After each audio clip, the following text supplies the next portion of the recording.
बिस्मिल्लाहिर्रहमानिर्रहीम अस्सलाम वालेकुम ګرانو کتونکو پروګرام مشرق لیډ کې تاسو ته هرکلی د پاکستان په شمول باندې د نړۍ آبادي ورځ تر ورځې سیوا کیږي. دا وخت هم چې کوم دی د اعداد و شمار مطابق اوه اربه سیوا آبادي د دنیا چې کوم دنو هغه شته دی موجود ده. دغه رنګې د پاکستان په حوالې سره که مونږ وګورو نو پاکستان هم دا وخت چې کوم دی هغه په 5م نمبر دی په ټوله نړۍ کې چېرته چې آبادي 221 میلیون چې کوم دی نو هغه ښودلی کیږي، یعنی تقریبا 22 کروڑه آبادي چې کوم دی هغه ښودلی کیږي. دغسې په لومبي نمبر باندې چین او په دویم باندې بھارت دی. دغسې نور هم اسلامي ملکونه چې کوم دي نو په هغې کې انډونیشیا په لومبي نمبر دی او دغه آبادي ورځ تر ورځه سیوا کیږي. که موږ بیا د خپل صوبې وسایلو یا د خپل ملک وسایلو په حوالې سره خبرې وکړو نو زموږ وسایل دومره نه دي چې څومره زموږ آبادي ده. پوهان دا وایي، ماهرین دا وایي چې په هغه ملک کې هغه عمر آبادي پکار وي چې څومره د هغوی وسایل وي، بلکې د وسایلو نه کمه چې کوم دی نو آبادي پکار وي او وسایل سیوا پکار وي، ځکه چې بیا را روان وخت کې هغوی خلکو ته نه محتاجه کیږي. خو موږ ګورو چې دغه آبادي ډېر په تیزۍ سره لګیا د سیوا کیږي او د کال 1998 مردم شماري او دغه رنګې بیا د کال 2018 مردم شماري چې کومه وشوه نو موږ وکته چې څومره په تیزۍ سره د آبادي سیوا شو. په دغه حوالې سره حکومت سره څه پلانینګ دی، څه پلانینګ کوي هغوی، یا چې کوم آبادي سیوا کیږي د هغې دپاره څه کوي، یا چې کوم ښارونه سیوا کیږي د هغې دپاره څه کوي. نن به په د پروګرام لومبۍ موضوع کې په دغه حوالې سره خبرې کوو. دغه شان د نني پروګرام دویمه موضوع ده چې موږ ګورو د بجلۍ لوډ شیډینګ مسله په ګرمۍ کې اکثر سیوا شي. تیر 4 ورځې وړاندې په کوهاټ کې او ګریډ سټیشن باندې د وجوهاتو په بنیاد باندې اور لګېدلی و. 4 ورځې پس هم دغه ګریډ سټیشن چې کوم دی نو واپس بحال نه شو او هلته کې د علاقې خلک د بجلۍ نه محرومه دي، چېرته چې د څښلو اوبه هم نشته دی. موږ په دې حوالې سره نن په دې پروګرام دویمه برخه کې خبرې کوو. دغه رنګې د پسکو حکامو سره هم چې آیا په دغه ګریډ سټیشن کې چې کوم فایر ایسټینګویشرز دي یا چې کوم اور مړ کېدو والا آلات هغه موجود وو یا چې کومه عمله وه هغه دلته کې موجود وه او دغه دپاره که داسې ایمرجنسي کېږي نو هغې دپاره دغه ګریډ سټیشنونو عمله څومره پورې تیاره وي. دا صرف د یو ګریډ سټیشن خبره ده، نور ګریډ سټیشنو په حوالې سره به مونږ خبر کوو، ځکه چې په دغه موسم ګرمۍ موسم کې دغسې قسمه پیښې مخې ته راځي او مونږ اکثر ګورو چې بیا په ورځو باندې بجلي نه وي. همدغه رنګ د نني پروګرام دریمه برخه ده چې کوم د باجوړ هسپتال دی هلته کې مسلې یو شمیر دي او نور هم ورځ تر ورځې سیوا کیږي. هلته کې د سټاف کمی دی، هلته کې چې کوم دی نو د بجلۍ مسله ده، هلته کې د اوبو مسله ده، هلته کې د بنیادي سهولیاتو مسله ده، نور څه مسایل دي. دغه مسایل ولې نه حل کیږي په دغه حوالې سره به د پروګرام دریمه برخه کې خبرې کوو. کوشش به کوو چې د هسپتال انتظامیې سره هم په دې حوالې سره خبرې وکړو، د هغوی موقف هم تاسو ته وړاندې کړو چې آیا د باجوړ خلک چې کوم دي هغه نورو ښارونو ته د علاج کولو دپاره ولې درومي. دغه درې واړو موضوعات د نني پروګرام برخه دي. راځو خپل لومبۍ موضوع طرف ته چې کوم د آبادۍ څنګه خبره وکړه چې په دغه حوالې سره دغه آبادي ورځ تر ورځې سیوا کیږي او دې دپاره حکومت سره څه پلانینګ نشته او نه معاشره کې په دغه حوالې سره خبرې کیږي چې زموږ د آبادي څومره تیزۍ سره لګیا د سیوا کیږي او په دغې باندې تر اوسه پورې کابو موندلو دپاره څوک هم چې کوم دی نو هغه څه نه کوي. ولې پلانینګ نه کیږي او ولې چې کوم دی نو په دې حوالې سره دا مسلې نه حل کیږي. د پاپولیشن ویلفیر ډپارټمنټ ډي جي صاحب به موږ سره موجود وي په سټوډیو کې سره خبرې کوو. تاسو ته جي پروګرام کې هرکلی وایو. ډېر شکریه. دا راته وایي جي فضل نبي صاحب چې څه موږ وکړو چې آبادي خو سیوا کیږي، دنیا باندې هم خبرې به کوو، پاکستان باندې هم خیبر پختونخوا باندې هم خبره کوو. دلته کې خیبر پختونخوا حکومت یا پاپولیشن ویلفیر ډپارټمنټ څه هلې ځلې کوي د آبادۍ کنټرول کولو دپاره؟ ډېر شکریه د مشرق ټي وي چې تاسو نن یو ډېر انتهایی اهم موضوع باندې موږ دلته خبرې اترې کوو. واقعي چې کوم چې آبادۍ کې زیاتوالی دی په دې نړۍ کې بیا خاص کر زموږ په ملک پاکستان کې نو هغه زیات انتهایی خطرناک حد ته رسېدلی دی.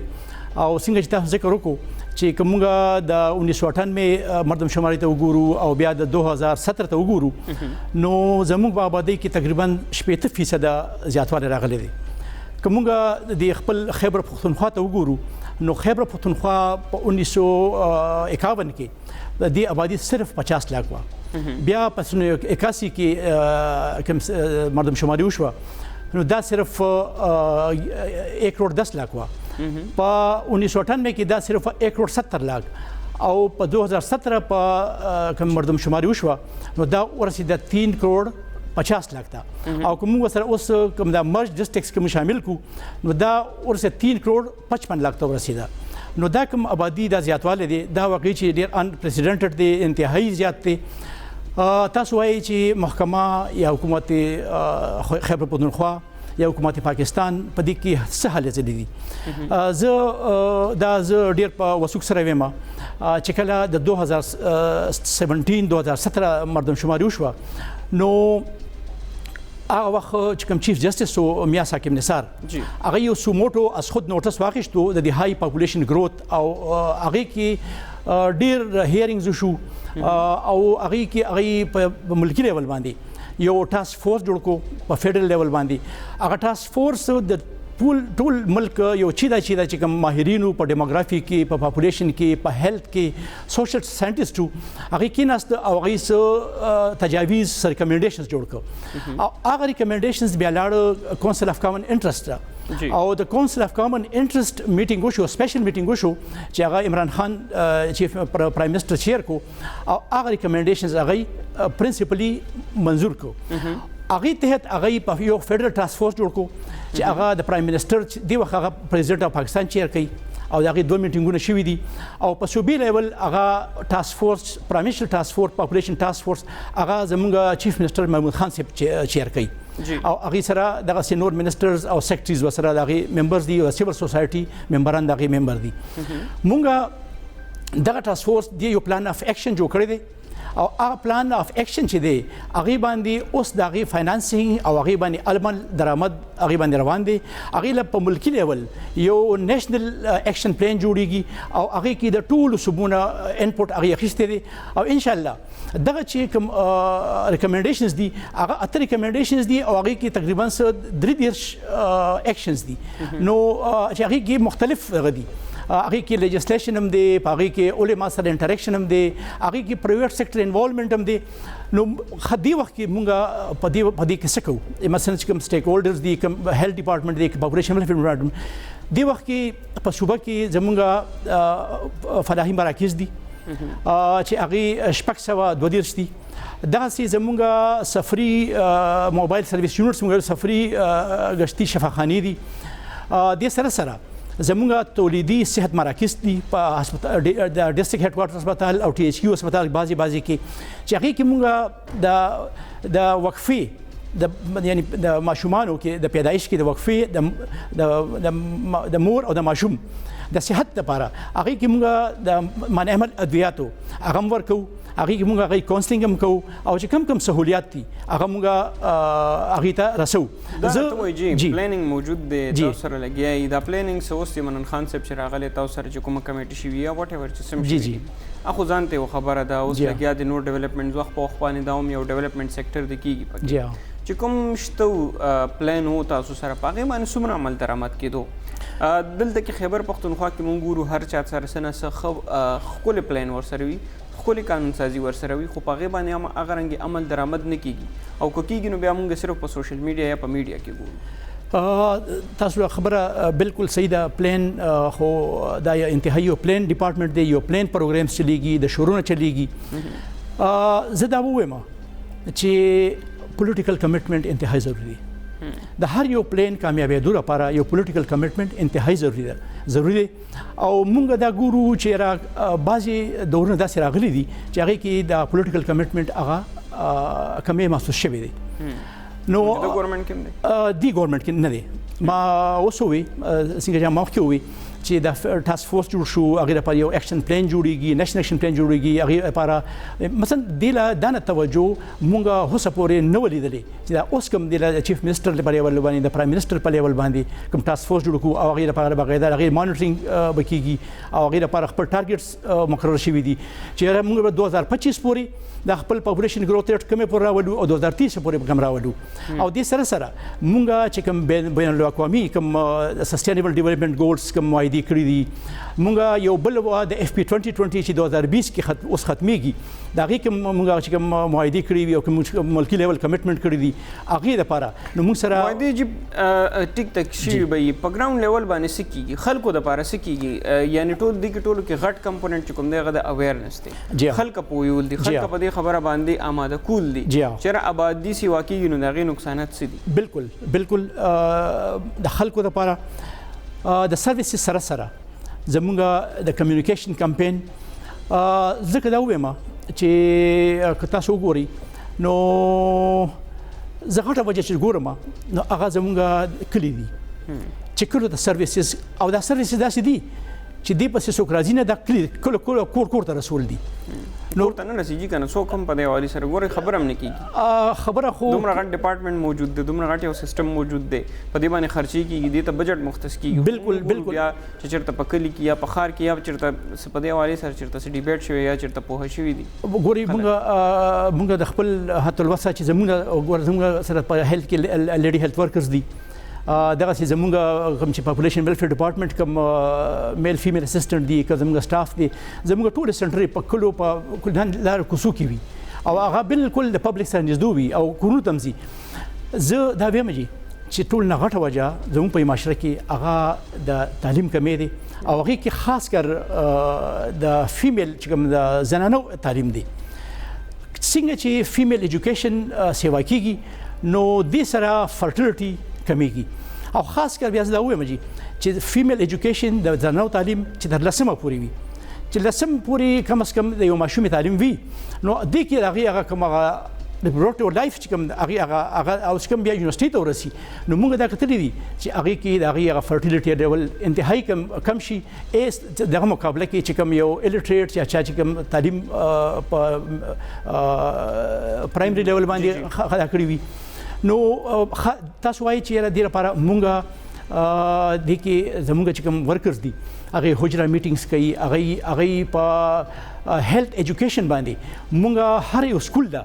نبی صاحب د عام خلک تاسو پروګرام ګوري کنه هغه په ساده پښتو باندې پوي جی مونږ هغه ته او فرض کړي چې آبادی سیوا کیږي نو هغه ته پته نشته چې د آبادی سیوا کې دوسم مشکلات دي هغه په ذهن کې یو دا خبره پرته چې رزق الله تعالی ورکي بهشکه څوک هم د دې انکار نشي کولای نن سبا څوک تر اوسه پورې څوک د بغیر رزق چې کوم دینو هغه نه دی مړي د دې وعده الله تعالی کړی دا خو نور څه کمیان شته دي هغه څه کمیان دي چې آبادی سیوا کیږي دومره په تیزی سره او د هغې د وجې بیا همغه خلکو ته نقصان وي چې کوم پیدا شي ګورئ جی که د موجوده رفتار سره آبادي روانه وي نو آینده شلو نوال 10 پورې به دا ډبل شي که موږ وګورو شلو 10 کالو کې دا به ډبل شي که موږ وګورو نو په کلو کې پټي ختم شو باغونه ختم شو ټول آبادي شو په کلو کې وګورئ موږ چې ته د اوبو کمی نه لیدلې اوس هر ښار کې د هر ایون په کلو په لیول باندې د اوبو کمی دی ها ځنګلات ختم شو انوایرمنټ دا چې موږ د کوم دا څنګه چې خبره کیږي د سیلابونو به وخت سیلابونه او کاتسالي دا موږ ګورو دا د آبادی کې کوم انتهایی کوم زیاتوالی دی د دې وجوهات دي یعنی تاسو وګورئ چې پر کیپټا د سړي په سر باندې د اوبو د سکلو د اوبو هغه د 5000 کیوبیک میټر بداو په 1950 کې هغه د 800 نه کم شو یعنی مونږ یو د اوبو کسرې طرف ته روان یو نو دا د ټول دي کې مثلا زمونږ د ټول مونږ چې سکولونه جوړو کسبتالونه جوړو نو هغه مونږ کوم اثر پکار دی موږ نه وینو ځکه چې آبادی وسره دان سیوا کیږي که څونه سکولونه زیاتې که څونه هسپتالونه زیاتې که هغې کې ته بسترې زیاتې خو عوامو ته هغه ریلیف نه محسوس کیږي چې کم پکار دی نو دا ټول د آبادی کې د کم چې هغه یو بهنګم یو ان پلانډ کوم زیاتوالی دی دا ټول د هغې اثرات دي چې موږ په خپل چاپیریال کې ګورو نبی صاحب نو دغه نقصانات دي مونږ ګورو چې ځمکه ختمیږي مونږ ګورو چې کوم د کرکروندې ځمکه هغه خاص توګه باندې ختمیږي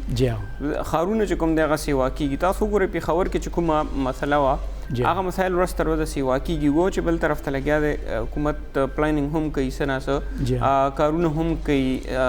روزګارونو لپاره هم یا نور څومره چې هم دی کوشش کوي خو آبادي دونه تیزی سره روانه ده دا خلک به څنګه پوهیږي په دې خبره باندې چې آیا آبادي که د چا 2 بچي وي نو هغه 10 بچي یا 12 بچي بیا هغوی تر هغه رنګې مشکلات سیوا کیږي هغه رنګې تعلیم او تربیت ورته نشي ورکولی دا خلک به پوهیږي څنګه په دې حوالې سره ستاسو ډپارټمنټ مقامي خلکو سره رابطې شته دی یا علماو سره رابطې شته دی څنګه خلک دا پوهوي بالکل تاسو ډېر ښه سوال وکړو علما کرام سره څنګه چې ما مخکې وویل چې خلکو یو ریلیجیس مسپرسپشن ورته انګریزي کې وایي هغې دپاره مونږ علما سره باقاعده زمونږ انټریکشن دی دې وخت کې که زه نن خبر وکړم نو مونږ 200 علما کرام د ټولې صوبې نه د جوډیشل اکیډمي کې مونږ هغې ته ایز ماسټر ټرینر مونږ هغه ټرین کوو هغې کې مونږ دا اوس چې کووډ د ایمرجنسي راغه نو دې نه مخکې مونږ 100 علما ټرین کړو په دې مخکې کال کې 2019 کې مونږ 610 علما په ټوله صوبه کې په مختلف ډسټرکټ کې موږ سنسټایز کړی دي او په دې کال 2020 دا اوس چې کوم مالی سال روان دي روان شو کوم جولای نه په دې کې به موږ ان شاء الله چونکه زموږ د ویلیج کونسلز کې تاسو ته پته 3700 ویلیج کونسلز دي نو موږ به هر ویلیج کونسل کې یو عالم ځان سره ان بورډ خلو په دې باندې په دې د زموږ پلان دي چې کم از کم علما کرام او زه دا وایم چې علما کرام دی وخت کې ډیر زیات سپورټیو دي هغه د محکمې او د باندې کې کوم زیاتواله دي هغه ته ډیر زیات د یو احساس هم دی او ادراک هم دی او دا خپل ذمہ داری ګڼي چې دا موږ د خبره په خپل منبر نه او هغه چې کوم د جمعې د خطباتو په ذریعہ باندې دا موږ دغه ورسو دویم یو بل خبر وکم زموږ یو بل پروګرام هم دی پروګرام یو زموږ یو پلان دی چې موږ د ګوري د ملکی کتا سو ګوري د تلسیمیا او دا قسم بیماری دا ډېر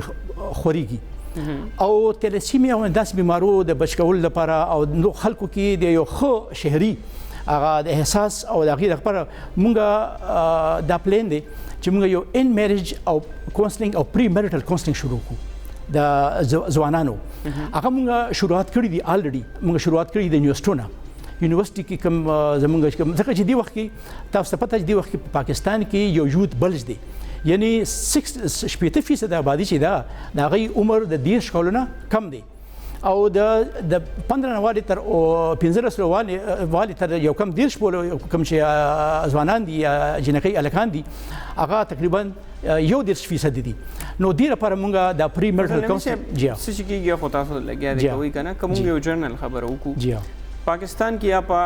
انډر ډیولپمنٹ چې کوم انډر ډیولپ چې کوم ملکونه دي ترقی پذیر جی هغه کې آبادی هغه رنګ په هغه باندې قابو نشي موندل لکه موږ د چاینا خبرو کو یا دغه نور ملکونو خبرو کو نو هغه آبادی سیوا هم ده خو لګیا د پسنه سره طریقه باندې کنټرول کړی ده هغه اویرنس ته هغه پوهه ده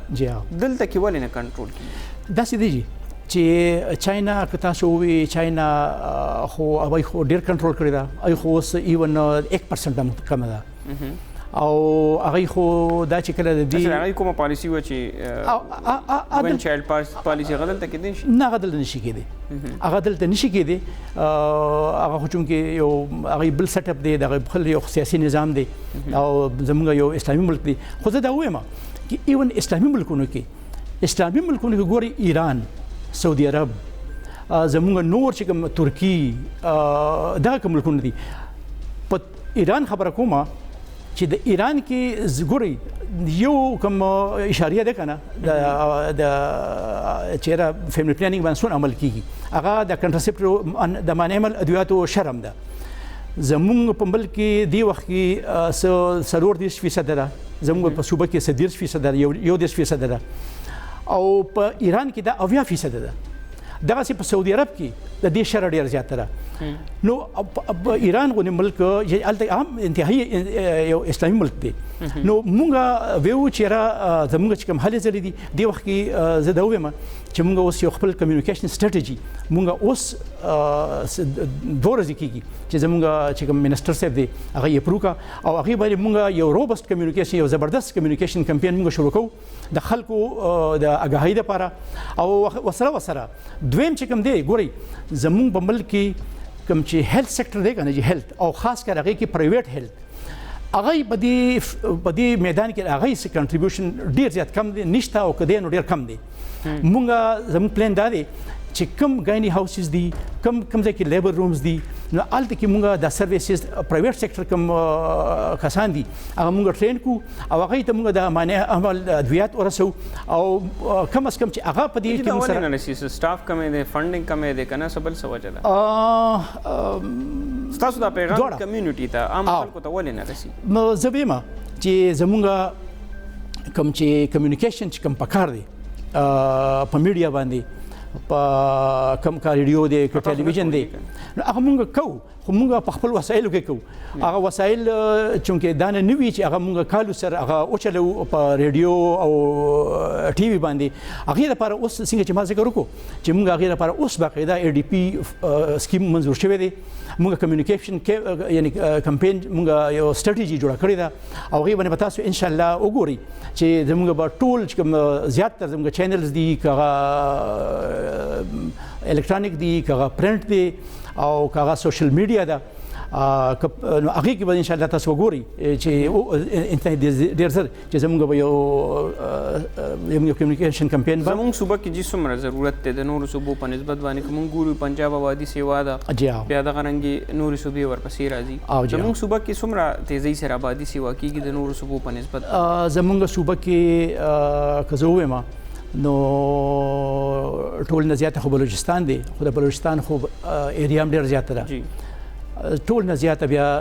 زموږ ده چې 2.89% ده 2.89% د پنجاب زموږ نه کمه ده د سند زموږ نه کمه ده او زموږ زیات چیلنج دي سپیډ اپ د تیزی سره چې سیوا بالکل جی یعنی موجوده وخت کې ټولو کې زیات بلوچستان کې سیوا کیږي آلته سیوا کیږي بیا ورپسې مونږ خو زه دا وایم چې زموږ آبادی ځکه چې زموږ ډنسټي ډیر زیاته زموږ ځمکه کمه ده او آبادی مو ډیر تیزی سره زیاتیږي ریټ سیوا دي نو موږ لپاره ډیر زیات خطرناک دی تاسو ته غټ چیلنج نه دی چې بیا نور صوبو کې دومره تیزی سره نه سیوا کیږي دلته ډیر غټ چیلنج دی موږ دا منو چې دا انتهایی غټ چیلنج دی او دینه بعد دا وایم چې زموږ څنګه چې د نن موږ دلته ناستو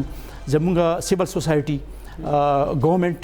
او انټيليجنسیا دا به ټول موږ به دا به داسې اخلو او چې دا یو څنګه چې موږ اوس د یو کووډ ایمرجنسي اخیستې ده څنګه چې موږ د پولیو ایمرجنسي اخیستې ده چې هغه کې د معاشري هر یو فرد تاسو کله اخلي دا موږ د باندې ما ذکر وکړو چې موږ خپل هدف وري چې کوم زموږ وسایل اویلیبل کوم مهیا وي هغه کې موږ کوو دا په مختلف قسم په کلو په لیول باندې د په ډیسټریکټ لیول باندې سیمینار ورکشاپس خو یو دغه انداز سره چې دا یو څنګه چې هغه موږ ویو چې یو روبست کمیونیکیشن یو تیز کمیونیکیشن او تیزی سره او مسلسل دا خبره رسول ډیر لپاره موږ کمیونیکیشن سټریټجی څنګه چې ما مخکې ذکر وکړم موږ جوړه کړې ده او دی باندې به ان شاء الله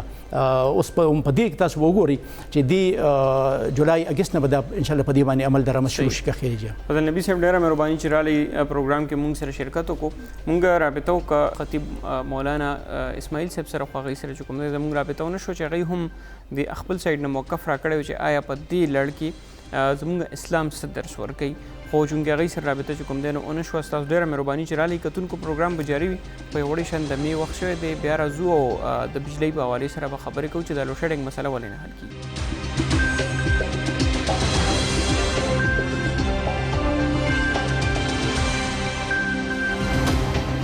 کتونکو پروګرام مشرق لیډز کې یو ځل بیا هرکلی تقریبا 4 ورځې وړاندې کوهاټ کې یو ګریډ سټیشن باندې اور ولګېدو د هغې په نتیجه کې چې کوم دی نو ګریډ سټیشن کې کوم قیمتي سامان یا آلاتو نو هغه وسوځېدو موجوده وخت هم په دغه ګریډ سټیشن چې کوم دی نو هغه بحال نه شو په دغه ګریډ سټیشن کې د اور مړ کولو آلات یا د غرنګي عمله موجود و که نه او دغه ګریډ سټیشن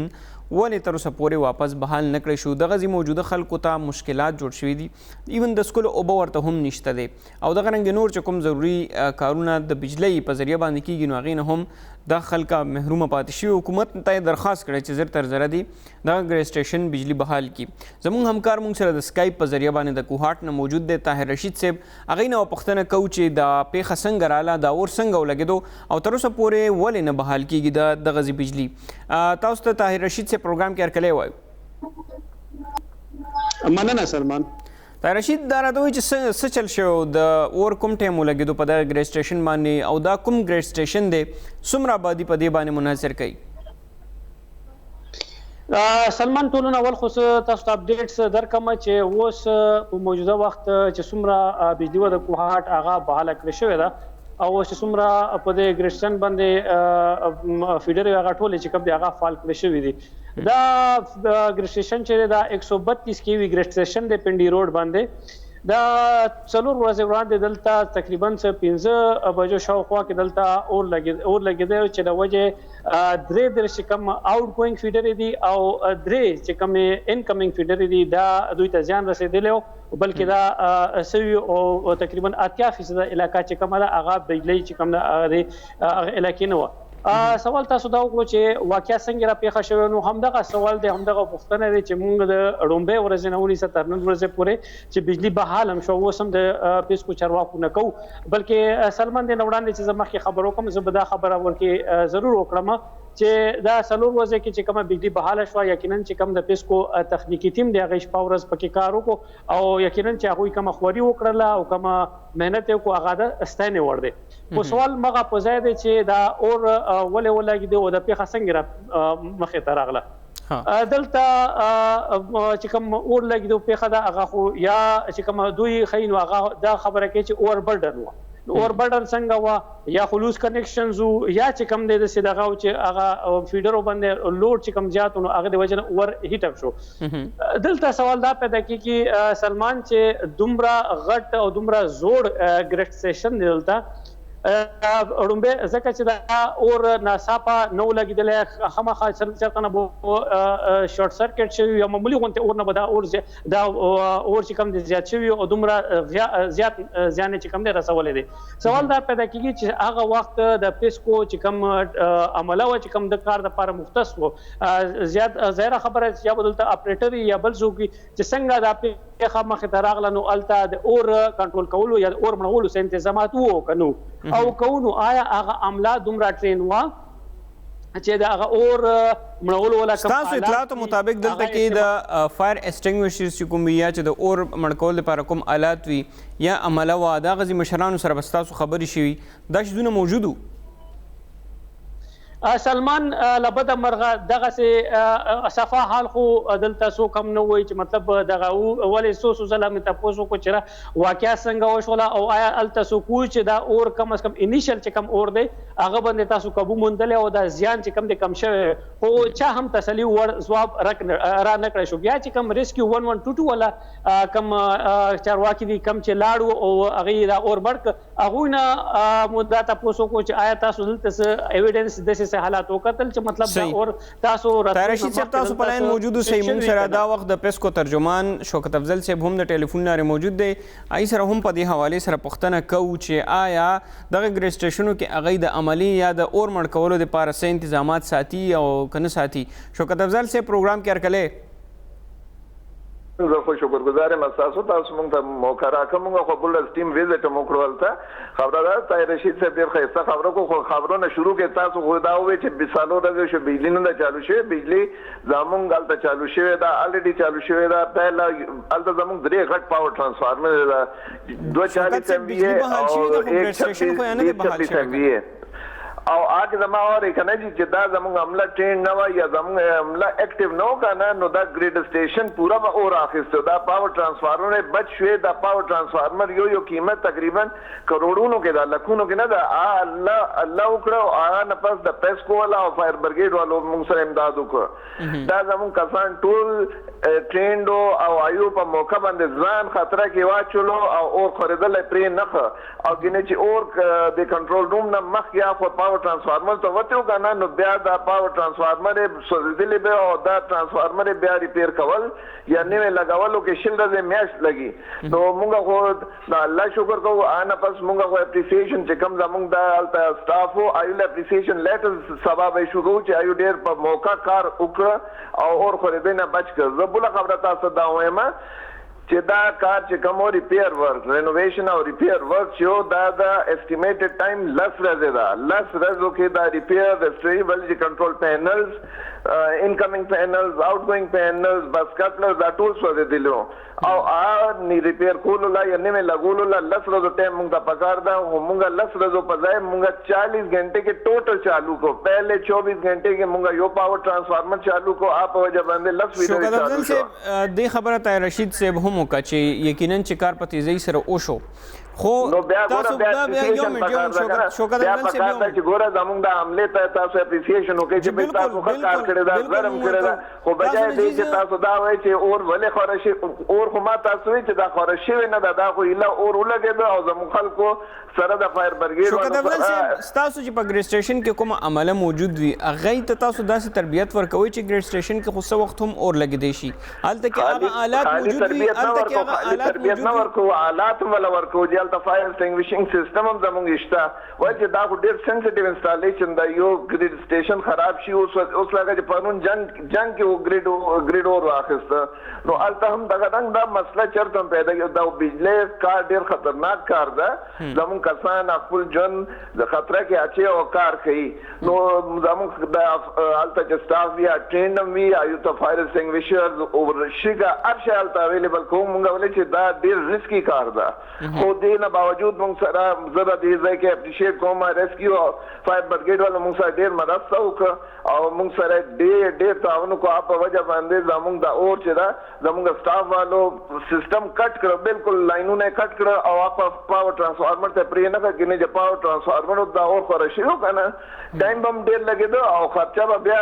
اربونو کې به دا درې پاور ټرانسفارمر زموږ 60-70 کروڑ روپے باندې ده طاهر رشید صاحب دا ګریډ سټیشن کې خو چې کوم اور لګېدلې د فایر بریګیډ والا راغلي دي بیا چې څومره دغه شوي تاسو شوکت افضل صاحب خبره واورېده چې ټریننګ هم ورکوي هغوی د ګریډ سټیشن عملیات او فایر ایکسټینګویشرز یا چې کوم هغه آلات یا سامان دی هغه موجود وي تاسو څه ګڼئ چې دلته کې په دې ګریډ سټیشن ته تاسو تللي وئ دوره مو کړي وه هغه آلات یا سامان تاسو ته میلاو شوی و پروت و سلمان ټولو نه وړاندې خو شوکت افضل صاحب وویل چې را زموږ عملانو پروګرام په سټارټ کې مونږه د چې کوم د خواري وکړه څلور ورځې کې بجلی بال کړه مونږ ټولو نه اوله هغه ستاینه وکړله بیا مو بل خبر وکړه څومره پورې چې د فایر ایکسټینګویشر او فایر کنټرول آلات دي نو زه به ډېر عزت سره او ډېر دغه سره به د شوکت افضل صاحب چې کوم خبر وکړه چې شته نو اختلاف په دې خبر وکړم چې مطلب زه خپل 2-3 ځله هلته لاړم هلته ځکه چې یو اور لګي نو هغه نه پس چې کوم ایویډنس هغې نه پته لګي چې دلته فایر ایکسټینګویشر یا د اور کنټرول ولا څه داسې هغه شته او که نه او دویمه خبره اوس دلته دا وکړم سلمان چې ګورې هر یو دغه کې یو ډېر کنجسټډ غوندې دغه چې کوم چې اور لګېدلی او ډېر کنجسټډ غوندې دغه دی او هلته په دغه حالاتو کې چې نه وځي نو هلته دومره هیټ وي چې مطلب هغه د برداشت نه بری دومره ایڈوانس دغه کې چې مطلب دغه په کار دا و چې دلته ایڈوانس دغه ټیکنالوژي موجود و لکه څنګه نن ته به هر شرط دغه او د سیفټي فرست ټول هم دغه خاص پر چې کوم د پیسکو دغه ټول دومره غټه بدی و په ورته او داسې هغه مونږ ته ونخ خریدل چې مطلب فایر ایکسټینګویشرز ولې چې هغه فایر ایکسټینګویشرز وغیرہ ویلې کلاسیفیکیشن اف فایرز کنه چې کم فایر لپاره کم فایر ایکسټینګویشر استعماليږي هغه سه زه دا وایم چې کم از کم مونږ په نظر رانغلل چې کوم فایر فایټرز ولته نو بیا ته رشید صاحب کچری دا شیزونه نو بیا الته کې اور باندې څنګه قابو مندلې شو دا خو زم وایم کنه چې دی الته دا سامان نو بیا فایر څنګه کنټرول کېده دا فایر به بیا الته کنټرول او ګوره ټولو نه امپورټنت شی چې وی کنه هغه فایر ایکسټینګویشر او شګې نه علاوه کسان وی چې زمون کسان دا ټین نو کنه نو دا فایر چې څوک پوره فایر برګیډ راتله ریسکیو ولا براتله دا اور به خوري شي زمون ار ګریډ سټیشن باندې فایر اسټینګویشرز وي شګه وي مونږه میاش په شیلډز پر د سټاف له ټریننګ ورکول کوو چې به دا اور لګي نو څنګه به منډوي او دیګ باندې وبو نه اچول ولې چې وبو واچي نو دا وبو اور سره اثر خرابېږي دا طریقه مونږ ارشه ورته یو ګنل چې دا نو زموږ سټاف ټرین نو کنه دا اور به الله دې نه کې الله دې نه کې دا ټرانسفارمر ته به خارشي نو بیا به ډیر غټه لانجاو بعد از طاهر رشید صاحب شکرګزار یم چې ایو زموږ دا آی اپریشیټ کو خو دې کې دا وایم چې دې کې فالو نه لګېدل لکیلی مونږه دا چې دا 30 غنټو کې ټوټل ریسټوریشن وکړو پہلا پاور ټرانسفارمر مونږه 14 غنټو پر ریسټوریشن وکړو آسره وخت کنا فیډر چالو شو بیا ورپسې بل ټرانسفارمر او نن سوار دریم ټرانسفارمر هم چالو شو نو 34 ټرانسفارمر فیډر چالو شو زموږ دې کې 27 فیډر د زموږ وی او نور د ټیسټ والا ټول فیډر چالو شو شکر الحمدلله دې وخت کې بجلی التا چالو ده صحیح ډیره مهرباني شوکت افضل صاحب چې وخت مو راکو طاهر رشید صاحب ستاسو هم ډیره مهرباني چې پروګرام کې مشارکت وکړو مسله حل شو خو بیا هم د چې ګریډ سټیشن کې یقینا چې هلته نه بجلی سپلای کیږي ټولو علاقو ته چې کوم علاقو سره هغه کنیکټډ وي نو دغه علاقو سټاف د دغه ګریډ سټیشن سټاف او د دې لپاره چې کوم هغه آلات دي چې هغې په ذریعه باندې اور مړ کیږي او هغه خلکو ته بیا ټریننګ هم ورکول پکار دي څنګه چې شوکت افضل صاحب وایي نو ورکول دي او بل د دې ټولو شیزونو خیال ساتل ضروری دي ځکه بیا که چېرې خدا نخواسته داسې قسمه حادثه راځي نو چې په هغې باندې پوخ باندې قابو موندلی شي چې یو طرف ته پکې انساني زیان نه کېږي بل طرف ته مالي نقصان هم کم نه کم کېږي پروګرام به جاري وي خو وړې شان دمې وخت شوی دی دمې نه پس راځو بیا به د باجوړ هسپتال طرف ته ځو چې هلته کې د مسایلو انبار دی او مسایل ورځ تر ورځې سیوا کېږي او حل کېږي نه خلک د علاج دپاره د باجوړ په ځای باندې نورو ښارونو مخه کوي یو وړه شان دماغ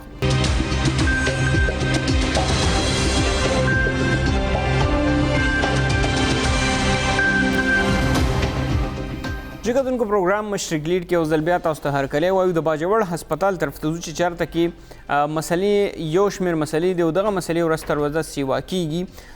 که چېرته مونږ وګورو نو په مخکې ورځو کې د یو ماشوم هم سوال راغلی چې د اکسیجن نشوالي له وجې هغه په حق ورسېدو نور دغه لنګې دلته د بجلۍ مسله هم دا په دې حوالې سره به خبرې کوو مونږ سره زموږ همکار سلیم محمد مونږ د ټلیفون لارې سلیم تاسو ته پروګرام کې هرکلی وایو شکریہ جی مننه دا راته وایي چې دغه هسپتال دی دلته کې څه مسایل دي داسې غټ غټ مسایل دي چې د هغې په وجه باندې د خلکو مقامي خلکو چې کوم دی هغه علاج نه کېږي هغه نورو ښارونو ته ځي جی بالکل څنګه چې تاسو ته معلومه ده چې د ضلع باجوړ دی وخت 15 لکه آبادي ده او د دې ټولې آبادۍ لپاره دغه یو هسپتال دی او دغه کیټګري A هسپتال دی بلکې د دې که تاسو بلډینګ وګورئ او کیټګري M دی تاسو وایي چې په دې کې به ټول سهولیات دي خو د دې باوجود دغلته چې کوم دی نه خو بجلي شته دی د بجلۍ نه علاوه دغلته یو سولر سیسټم لګېدلی او چې هغې باندې 1.5 کروڑ روپۍ لګېدلي دي خو هغه سولر سیسټم یو خو ته هغه بیټرۍ چې کوم دي په مکمل توګه کوم خلک دی هغې ته پټې کړي دي یو بیټرۍ نشته دی بل کوم سولر شیشې چې دي هغه یا خو ماتې دي یا چې چا وړي دي نو دغه د بل دا ده چې دې هسپتال ته چې کوم میډیسن راځي نو په وینا خو دا ده چې یاره دلته میډیسن مفت ملاویږي او کوم بیماران چې راځي هغو ته ورکړی کېږي خو دغه شان ته چې بالکل نه ده ځکه چې که یو عام بیمار لاړ شي غریب نو هغه د یو سیرنج هم د اوسه پورې هغه ته نه دی میلاو شوی او کوم میډیسن دي نو هغه هم داسې میډیسن دي چې هغه د نش برابر دي بل څنګه چې تاسو وویل چې اکسیجن دی هغه هم نشته دی ډاکټران چې کوم دي کوم ډاکټران دي سپیشلیټي او هغه هم نشته دی ولې چې دلته کوم کارډیالوجي والا کوم ګاینکالوجسټ یا کوم د نور ډاکټران دي نو هغه هم نشته دی بیا چې کله څوک داسې پیشنټ دغه وځي نو هغه اول خو دلته ایثار کې وي چې ګنټه 2 ګنټې 3 ګنټې هغه کوم سیریس بیماري بیا چې کله هغه په ډېر زیات سیریس شي او مرګ ته ورشي نو بیا وایي چېرې دلته خو دې علاج نه کېږي او تاسو پیشاور ته سلیم تاسو په لاین اوسئ موږ سره ام اس صاحب سره موږ رابطه شوي عزیز الرحمن صاحب سره د دغه کیټګري A هسپتال چې کوم په باجوړ کې دی هغې ته پروګرام کې هرکلی وایو عزیز صاحب تاسو زما غږ اورئ پروګرام کې هرکلی بالکل اورم تاسو جی د دلته کې چې کومې مسلې دي په باجوړ هسپتال کې یو هسپتال دی دومره غټ آبادي په دې باندې پرته ده هغه دلته کې راځي او بیا هم دلته کې سهولیات نشته دا مسلې نه حل کېږي دا دومره مسلې په دې هسپتال کې ولې دي جی یو شي جواب ولا ورکوم چې دا څه چل دی زموږ خواته د 7 ګریډ دی په دې ګریډ کې بجلی دا ګوره دې لپاره کوشش کوله بار دې لپاره موږ 52 روپۍ هم داسې کړي چې وایي موږ سپیشل لاین راکړي ګوره د هسپتال دی د کیټګري A هسپتال دی پکار چې دې ته د بجلی په کم از کم 18 غنټې وي که نه او اوسه پورې ونه شو بار مختلف د وابدا والا ته مولیکل د امپیګانو امینګانو ټول ته تلوي د کتاب ولا ورکړي وایي اوسه پورې موږ ته هیڅ پروګرس ونه شو سولر سیستم په 1 کروڑ 50 لک روپۍ باندې کولای دی به دې دیو چې دا پروس کالي په جون کې پکاره کمپلیټ شوی دی هغه شی لیټ کو دسمبر پورې کو چې دسمبر یې ولګاو مال ګوره جدي کیپاسټي پته نه لګی تا څه د ماته ولګول ناغي کې چې به کله ګرمي شروع شولا ناغي کافر خوشو ما د کم سی ان دبليو والا ته هغه ته بار چټای کله یو تا کله پتا چې وایي تاسو مراشي دا سم تاسو ګورئ تاسو 1 کروڑ 50 لک روپۍ واغستې دا شی خو موږ ته ټیک کړل هغه ته پورې لا هیڅ ریسپانس نشته باقي که دی وایي چې د دوايي او په کروڑو روپو بیل راځي ما ته 60 لک روپۍ د بجټ په د میډیسن لپاره را په مخکې جون کې چې کم بجټ وته 60 لک روپۍ بجټ د میډیسن لپاره راکړی او د 60 لک روپۍ په ایکسټرا کې راکړی وي 1 کروڑ 20 لک روپۍ شي باقي 40 لک روپۍ دی کټ کړی په کرونا فند کې هغه کې کټ کړی نو آیا واره دلته ګوره په یو ډایلایسس دوه ډایلایسس موږ روزانه کوو د ګردود بیمارۍ دا کیجوالټي په چې زموږ 2.5-300 کیجوالټي ده او تقریبا زموږ مریضان چې دي کنه هغه به موستلی د کرونا وجنه لکم شوي دي د 1800 والا د 1200 والا د 1800 پر روزانه پیډي ده اډمټ پیشنټ 2.5 دي نو آیا په 70 لک روپۍ باندې د هسپتال کې دی شي پدې کې ګوره د اکسیجن نه جینو دا هو تاسو ذمہواری جوړیږي تاسو دلته کې کنسرن ډپارټمنټ دی د هیلث ډپارټمنټ دی د هیلث مشران ناشتي هغه تاسو نه خبر وي هغه دغه مسلونه نه دي خبر مخکې ورځو کې هم یو ماشوم چې کوم دینو خبر راغله او په ټول میډیا باندې چې د اکسیجن نشوالي لوجه هغه په حق ورسېدو کنه نشوالي لوجه دا بالکل سراسر دروغ دي دا ماشوم چې راغی نو دا هډ انجری و دا بالکل د سکلي چې کوم دی دا بالکل خداو ډاکټرانو اټینډ کو د کومه ایمرجنسي دغه چې کوم دي دا ټریټمنټ کم زو اکسیز دا هغه به ورکو پیشنټ چې کوم دی کنه په ګریډ 6 کوما کې په ډیک کوما ته چلټ نه کې 95% د دې ډک د یو په ځای باندې موږ 2 سلندر ورکړو د یو په ځای باندې 2 سلندر ورکړي شوي دي د کم ډاکټر وته ورکړي دي ایمبولنس وته پرووایډ کړی دی باقي مرګ او ژوند خو زما په لاس کې نه دی چې زه وته پرېږدم خو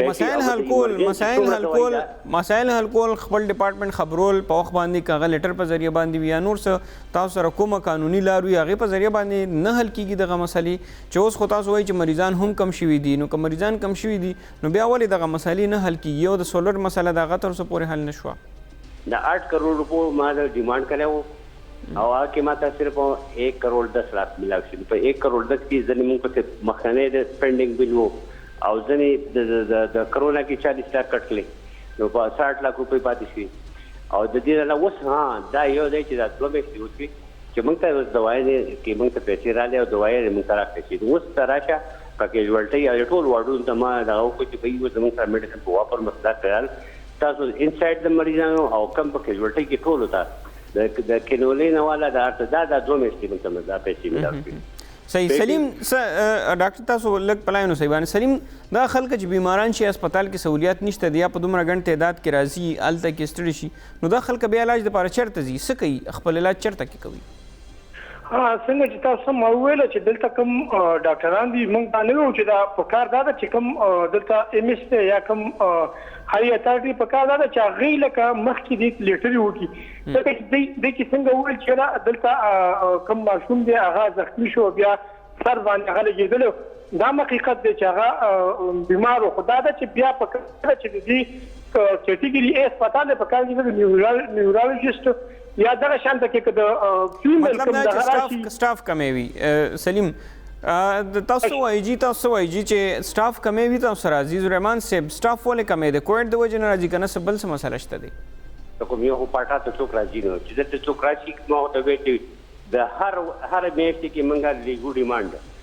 د هر د دې لپاره د سرجن د کم د سپیشلیست ډاکټرانو لپاره موږ ډیماند لیګو زموږ سره ګوره په ټول هسپتال کې 15 نرسې دي 15 او دا یو لیبرون په نشي دا کولای او ته ما بار زما چې ګوره زما 30 پوسټ وکړلی بار اپلیکیشن او هغه ګوره زما سره غونډ د نماینده ته وی تبارکه او زه ته د فایل دروخه ما چې به هر وخت ما ډیماند کړي ما خو ته وی چې دې تاسو سره څومره سټاف څومره کمی دی جی دې ته ملګری هسپتال کې زفات شوی ما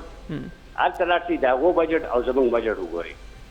صحیح عزیز الرحمن صاحب ډیره مهرباني وخت کمی دی کني نور خبره مهم کولې نور پښتون مهم تاسو نه کول یقینا چې تاسو ته خپل مسلې دي دا مسلې د هیلث ډپارټمنټ ته نه د صحت محکمې ته خپل حل کول پکار دي تاسو دواړو ملمنو ډیره مهرباني سلیم صاحب تاسو هم او عزیز هم د هیلث ډپارټمنټ ته د هیلث مشرانو ته مونږ د خپل سکرین په ذریعہ باندې وایو چې څنګه عزیز الرحمن صاحب خبره کوي چې 15 نرسان دي په کټګوري ا هسپتال د نوغي په دومره آبادی بیا څنګه کنټرول کوي یا چې هغه کوم ډیماند کوي د پیسو یا د غرنګ د سټاف نو ولې ورته حکومت دا نه ور کوي د حواله سره حکومت ته غور فکر پکار دی پروګرام ختم شوی دی الله پامان